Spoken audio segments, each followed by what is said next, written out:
Well, welcome back to another episode of Dan's Garage. The cutty is, well, we got a fix on it yet again. So this time, the problem is that generator light is stuck on, and the key is not even in the ignition. And that's a problem because that drains my battery overnight. So we're gonna have to try to figure this one out. So clearly, we know that we have a draw on the battery. So now we're gonna have to try to figure out why. So why don't we take, and it's got to be in the alternator somewhere because that's the only thing connected to that light. So let's take off the two wires, the excite wire and then that one wire that goes to the light. We'll take that off and see if we still have a draw over here on the battery. I really recommend getting one of these clampers here because it makes getting stuff like this really easy, because normally you cannot fit your fingers down there to actually pull that out. Alright, now with that off of the alternator, do we still have a draw? Yes, we do. Okay, so now let's take the excite wire off of that fitting that we just took off. We'll take the excite wire off, leave this big red one, and see if we're still drawing current. So we just removed this wire. This wire wraps down to the battery terminal on your alternator, and then this brown wire goes all the way to the indicator light.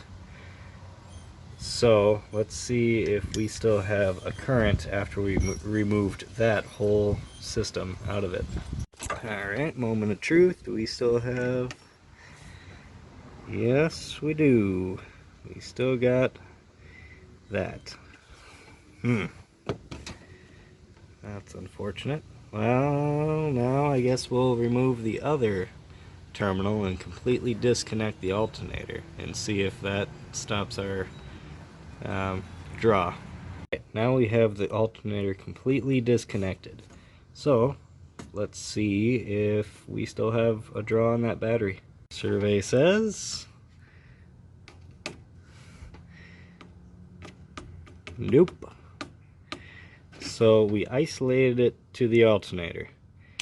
So something inside that alternator is not happy. Well, our next move is gonna have to be to take it completely off and then get it somewhere and open it up. Let's take a look. Alright, we got her up here on the old workbench.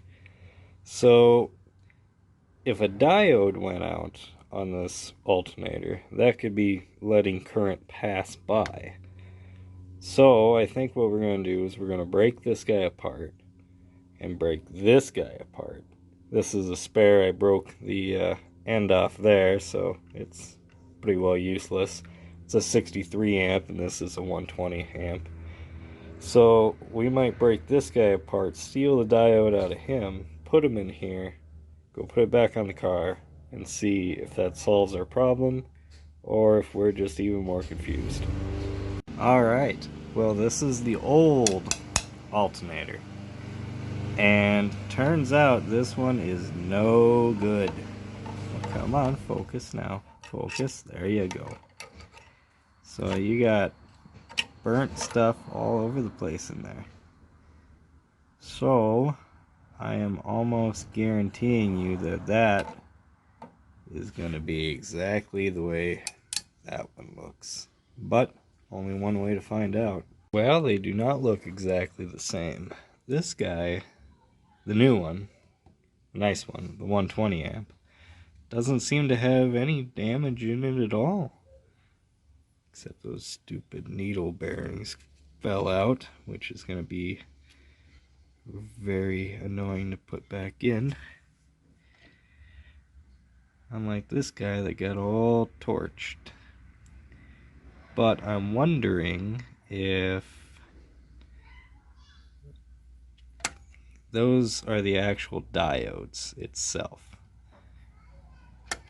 So if these diodes went bad and they're bypassing electricity, maybe I can still take this diode out, even though it's torched up a bit, swap them, because this arm is good still. Swap them, put it back on, and see if it will do the same thing it was doing.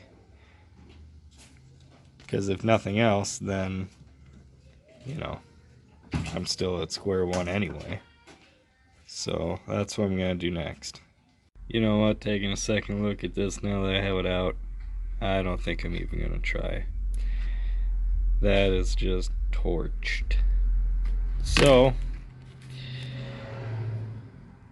I'm going to run to Fleet Farm, because I believe Fleet Farm has alternator rebuild kits.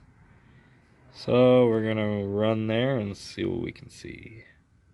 Alright, we got this all torn apart. And these look, I guess I don't know what I'm looking for, but they look fine to me. Well, replace on it anyway and see if that fixes it. Otherwise, I don't know what else in here. We got our voltage regulator here. That's built in internal. I don't know if that would short out and cause things to go wonky. I did get my needle bearings back in with my trusty snip long needle nose there. Alright, finally got that thing rebuilt. We got her put back in. Take her test light, let's check her out. Awesome. Alright, well, we fixed that problem. So, the diodes inside the alternator went bad. Probably because I had this stuff hooked up to a one-wire alternator. I figured I could hook this stuff up because it had the port for it right here, but maybe it wasn't supposed to be hooked up. I don't know. So I'm going to leave it off for the moment and just drive around and see if it works. The only problem is when I throw my belt, eventually, inevitably, shove that there, I won't have a generator light to tell me, so it's just going to be, you know. But that's the next thing we're going to work on. We're going to try to see if we can solve this belt problem. But for today, we fixed that light, and that's good, because now I can drive this in the morning without having a dead battery or getting severely miffed, possibly even chapped. I was borderline chapped this morning, but you know, that's just kind of how it goes when you got an old car. Let's see if we can see my face here. And it took a while. I don't know if you noticed, but there's no other light than on my face and in my eyes from this bright light shining in my eyes. That's why I can't wear the glasses when I'm filming like this, otherwise all you'd see was glare. So excuse my cross-eyedness or whatever I have. But anyways, we got it solved, and we're just going to leave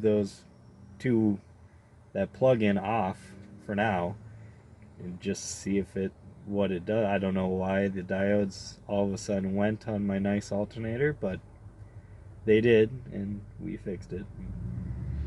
That's not what I really wanted to do today, but next time we'll try to figure out why she does not like the belts. I mean, she chucks them way off in the field, and I'm sure he'll probably come up with some other reason why we can't drive it. I don't know. Maybe it'll burn down. I don't know. But when it breaks, you'll see it right here on Dan's Garage. I'll see you then.